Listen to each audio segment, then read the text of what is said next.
Speaking of people who do not have your best interests in mind, let's talk about Mamdani's progress in the New York mayoral election race, how things are going for him, and how it's showing a divide between the Democrat Party. Let's take the Republican candidate for mayor of New York and put him to the side. We'll issue him right now because, sadly, he's a Republican in New York. There's no chance. There's no chance. So the two most important candidates at the moment are Andrew Cuomo and Zohran Mamdani. And again, what we're seeing here is a big divide between the Democrats. You could almost call it a left and right-wing Democrat divide. Yes, they both have insane policies, but one is at least preferred by native US-born voters, and the other is favoured by foreign voters, as we'll see through a lot of the polls that have been done. So first of all, here's a report from Newsweek talking about Mamdani's chances of winning a landslide New York election, and you can scroll down and see one of the graphs here. This is one of the most recent ones. Who is ahead in the New York mayor's race? Mamdani is showing now, I think they must have updated this because it was showing at 43% earlier when I looked at this article. Now it's showing at 45%. So it's saying here, the betting platform Polymarket shows that Mamdani currently has a 44% chance of winning 50 to 60% of the vote. That's pretty heavy landslide. If such a result occurs, Mamdani could be in store for a landslide victory over his main opponent, New York Governor Andrew Cuomo. Assembly member Zohran Mamdani has become the leading progressive candidate in the race. His platform, as Dan aptly described it yesterday as being high school class leader politics, includes rent freezes and the establishment of publicly owned grocery stores to address rising living costs. Both of these things just scream resource. Venezuela shortages. Yeah. Like all of a sudden rent freezes, you're going to get the typical decay of housing that happens with such things. Basically swarthy Stalin, isn't he? Yeah, publicly owned grocery stores, that's a way to have no food on the shelves. That's just not going to work, as these things never do. But again, it's the politics of free ice cream for lunch, no homework, and days off on Fridays. His campaign has gained significant momentum through endorsements from New York Democratic Representative Alexandria Ocasio-Cortez and Independent Senator Bernie Sanders, two of the most economically illiterate people who've ever shared a stage on American politics. Don't call Bernie Sanders economically illiterate. He's a millionaire. Oh, yes, I'm sorry. And owns 3 mansions, and so he understands economics when it suits him. He's a businessman. Yes, exactly. He understands everything when it suits him. He doesn't understand anything when it suits him. This is the typical left. He's proposing a trade. I get multi-million-dollar book sales. You get starvation. Yes. And your city becomes a favela. Yes. Yeah. And they carry on saying, Polymarket suggests that instead of a landslide, it is more likely that he will win 40 to 50% of the vote, with the website assigning a 49% probability to that scenario. So again, if you're going by these Polymarket judgments, then it does appear that, yes, he's going to win and win by quite a comfortable margin. His base is anchored among younger, progressive, and foreign-born New Yorkers. Fox News polling shows he holds 78% support among very liberal voters, 67% among those under 30, and 63% among Democrats. Women under 45 back him by 62%, and Patriot polling finds he draws 62% support from foreign-born voters, compared with 31% among US-born residents, because he is the gay race communist candidate. Everybody talks about how he's the Islamic candidate, which is also true, but I think it is more accurate to just describe him as the gay race communism candidate, because if you actually consider it historically, gay race communism is the default mode of living for most of the third world and the Islamic world as well. I know this now, thanks to the amazing insights of our super chatters who got me to learn about the events of, the Al-Zut? Those ones, Muhammad and Al-Zut. So it's actually built into their religion to be gay race communists. And again, refer back to the horrors that the American occupying soldiers in Afghanistan saw in having to deal with the Afghanis that they were working alongside. Actual communists and socialists have had a pretty troubled history in the Middle East. Normally, Islamists tend to kill them. Eventually, they'll be the useful idiots of Islam, and then they'll end up being the enemies and purged. That's a pretty common playbook. It's gone both ways. Like Nasser murdered big chunks of the Muslim Brotherhood who helped get him to power, and then they killed his successor. So they eventually start murdering each other, but first they murder everybody decent and destroy the economy. There are priorities. There are priorities. It's a classic playbook from taking your country from somewhat functional to a shithole. Exactly. I mean, all of the Middle Eastern countries were much better under monarchy, and then you had the Islamist leftist alliance, and then they sort of destroyed it, and then here we are. Yes, and it breaks it down further down here, saying Mamdani performs strongly in Brooklyn and among Muslim, Hindu and atheist voters, but trails among Catholic and Jewish constituencies. He leads among non-white voters, including a majority of black, 51%, and Hispanic, 52% voters. So he's the Gibbs candidate, he's the gay race communist candidate, he is the multi-ethnic anti-white coalition candidate, which is why he is so popular, in particular amongst the foreign-born residents of New York. As you can see, here's a visualization of the polls here. This was taken slightly before the ones that Newsweek were reporting, but it shows the same trend that you can see. Mamdani is 62% favoured amongst foreign-borns. Andrew Cuomo only gets 24%. Among the native-born, US-born New Yorkers, Cuomo is the overall favourite. And I know that Cuomo is running as an independent, but you can still just see him as another flavour of Democrat. Yes. He's a lifelong Democrat. He's always been a Democrat. So you can see the kind of divide here between the old school Democrats, who were, shall we say, just classic democratic socialists, perhaps, the I just want free healthcare bro types, and the new type of Democrat, which is actually an ethnic client group, which Zohran Mamdani is representing here. I just want to point out that 30% of Jewish voters back Mamdani. Now, 63% go for Cuomo. Only 6% go Republican. Only 6% go Republican. That's a bit insane. That is one of the interesting things about this, because within the religious breakdown here, you can actually trace another racial and ethnic breakdown as well, because those Catholics are likely to be the Italians within New York, who, surprise, surprise, are majority going for Cuomo, but still quite a few of them going for Mamdani. Protestant, I suppose you could say, will be the white... it's 48% on the Protestant side. Potentially the white leftist contingent that still exists within New York. And then the Jewish, obviously Jews are a huge constituency of New York, still majority going for Cuomo, but again, surprisingly... 93% Democratic. Yeah, quite a lot of them going for Zohran Mamdani. And the big blob that is other, we can just assume is primarily going to be Arabs. Maybe Hindus these days? Arabs and Hindus. Hindus as well. It's interesting how the Hindu vote differs whether you're in America or England. Whereas in England, they'll primarily vote for more conservative candidates, and in America, they'll go for the Democrat candidates. But I suppose it's all about appealing to your different ethnic blocs, isn't it? I think St. Augustine said that foreigners shouldn't be allowed to participate in civil affairs for 2 or 3 generations. At least, if you're going to let them in the first place. If you're going to let them in. And that's the interesting thing about this, because what we see here, again, is just another demonstration of what Lee Kuan Yew said about Singaporean politics, which is multi-ethnic states just turn into multi-ethnic politics. They're not discussing the actual issues. They're not discussing the policies. They're just, who is for me? I will vote for me. Who's my guy? Yeah, that's all it is. And most of the time, the best signifier of it is, does the guy look like me? Yes. So the Italians see Andrew Cuomo, and they say, hey, he's a bit handsy, just like me. Zohran Mamdani. It's only a matter of time for that to come up. Zohran Mamdani comes around, and they go, he has no table manners, just like me.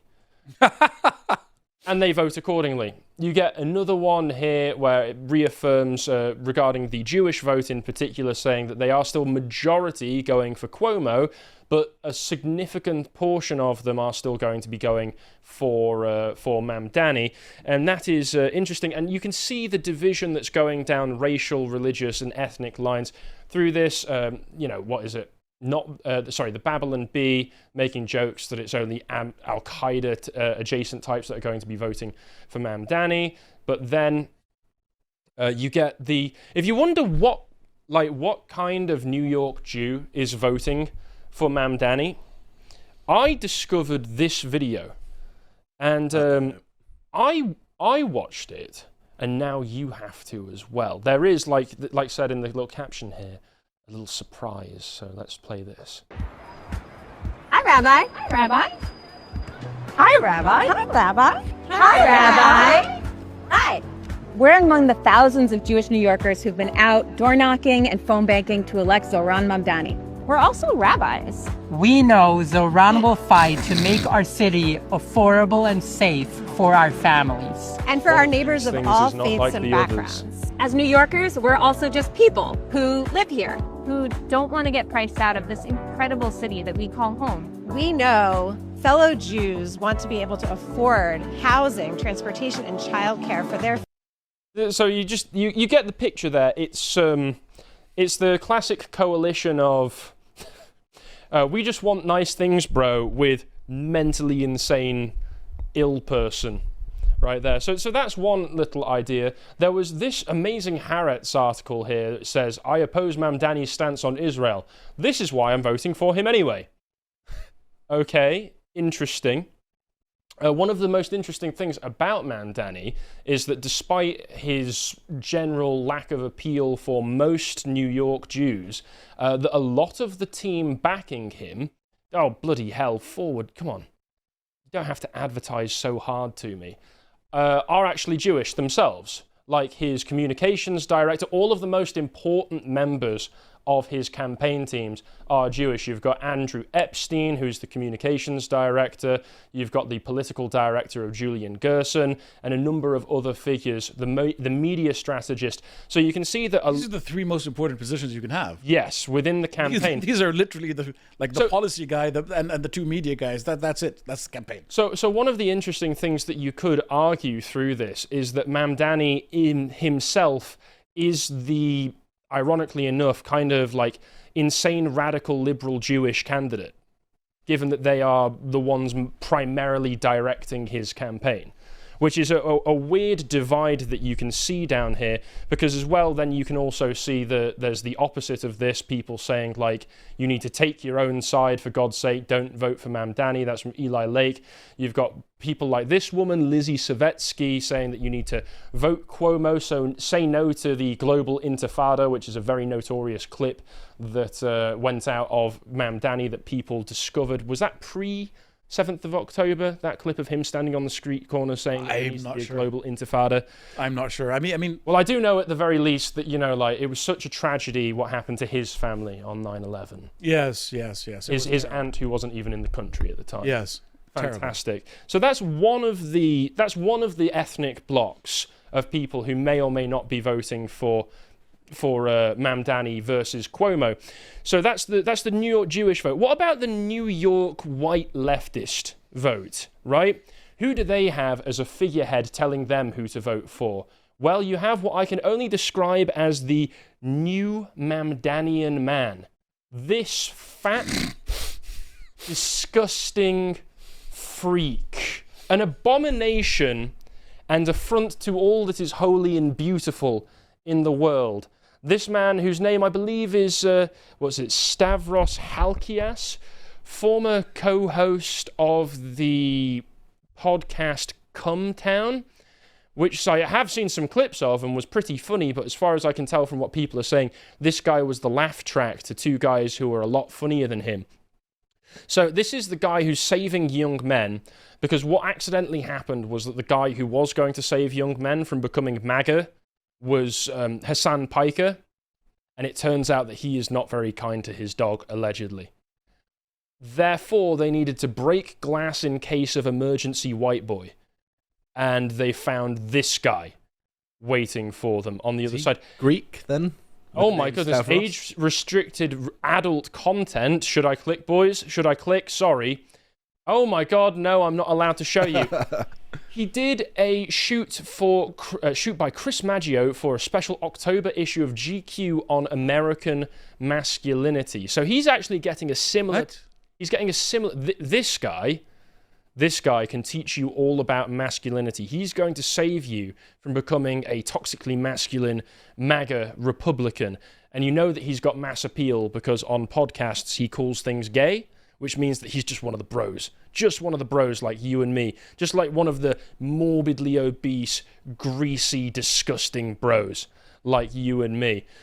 So he's actually getting an interesting PR push in the same way that Hassan Piker has been for the past year, which I wonder if...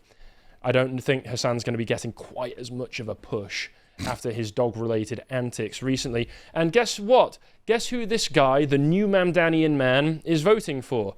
Well, he's voting for Zoran Mamdani. This is the guy that they want you to emulate. 111,000 totally not bought for likes on this. But actually, to be fair, he's quite famous and he's got Netflix specials. So I imagine that there are quite a lot of like-minded retards who see this and go, OMG, he's literally me. I'm lost for words. So remember, there's the famous Sam Hyde quote of remember they want you, dead when we win. They want these people wanted you dead, humiliated, your children raped, etc., etc. For some, there's an even worse fate. Is that remember when we win? They wanted you to be this. That's just sad. Whatever my politics is, however you can distill it down to its base, is the opposite of this. I already feel ill, please. I'll take him off here. So that's what they want white leftists to be voting for. They want him to be voting for Mamdani, and they want to use freaks like this as the push to get him there, because this is high status now. So you want to be high status, don't you? And speaking of high status, you also have all of these people voting early, because I think the official election is on next week, but people can vote early. You get totally straight men like this, menswear guys for Mamdani, essentially using their politics as a status signal, saying, I have high status luxury beliefs because I am a well-to-do white guy, so therefore, I'm voting Mamdani. Please, progressive women, sleep with me. He looks like he's out of a Wes Anderson film, dressed like that. He does. He looks like the creep from a Wes Anderson film, doesn't he? They always have one creep, typically played by Adrian Brody. Poor guy. Here's another one. Dear progressive women, please, again, I'm desperate for some. Sleep with me. I'm voting for Mamdani. And I wear vintage Armani. I made the mistake of clicking on this guy's account and found that he has a Substack entirely about menswear and men's fashion choices, which is, frankly, very gay. It's also a not very nice jacket. Yeah, it doesn't look very good on him, frankly. And then, finally, we have the I hate my dad vote. As Stelios pointed out this a bit yesterday, he pointed to this person saying... people saying, do not vote for Zoran Mamdani. Too bad I did it today. And people went on her account and found that she had posted saying, thanks, Dad. Some kind of father problems right here. We also have this woman saying, I just voted as well for Zoran Mamdani. Take that, MAGA chuds. Or should I say... Take me? Should I say, Dad? Just ran away from my parents to the Hamptons with my two best friends, blah-de-blah-de-blah, the main thing to take here. Whenever women pull that facial expression in pictures, you know that there's some deep psychological trauma in there. Probably about her dad. Mm-hmm. Here it is again. Please fill the void that my absent father left. I voted Mamdani. Old lady called me pretty. I'm seeking validation for my voting choices. And from old ladies who vote for the same people that I did. And then finally, this one. This is the one that I call, I wish Dad loved me, I hate him so much. This is the, voting for whoever pisses your dad off the most. And frankly, in regards to all of this, I have the major solution as advocated for by Oran McIntyre, which is that you just need to ban people like Mandami coming into the country in the first place. I would take it further, which is that they also need to be denaturalized and then removed from the country, or else all politics will turn into various ethnic blocs voting for their own interests, and then useful morons who want to piss their parents off voting against their own interests in solidarity. The extent to which people refuse to accept that Muslims view democracy as a temporary vehicle through which to gain power. This is how they view Western democracy. And that the Muslim Brotherhood has been writing about this and working on this forever. And that's why radical imams will happily support somebody who's pro the sort of word the letter alpha, the letter soup. What do you need to understand what's coming? I don't get it. What more do they need to see to understand what's coming? Well, I suppose the interesting thing for me is that it looks like he's going to get in. It looks like he's going to get in as mayor. The polls are all suggesting that he's going to win by quite a comfortable margin. Mm-hmm. So my big question is, given the status of New York on the international stage as the home of international finance, you've got Wall Street on there, you've got all sorts of big businesses there, is how much will he be allowed to mess with the city? Or will it just be like we're seeing, like we were discussing in the last segment, that he will be allowed to mess with the city as much as he wants, as long as Wall Street executives and elite types are insulated away from it? The oligarchy always finds a way. Yeah. Or will he especially the financial oligarchy? They always find a way. Yeah. Or will it just run the world? Really? Be like? Will it just be like in London, where you get the foreign Islamic mayor who is happy to have as many of his own people in, but you still get these kind of segregated little dens away from all of the chaos that brings. Because there are still nice parts of London that you can go around and you can walk around and you can think to yourself, no wonder the people that live here don't realise there's a problem. Yes. Because they're protected from it. Yes. Will New York just stay like that? Because I think it's a guarantee that he's going to get in at this point. So we'll just have to see the consequences of those immense bad mistakes that people are making. If you would like to watch the full uncut version that is also uncensored, head on over to lotuseaters.com to find out more.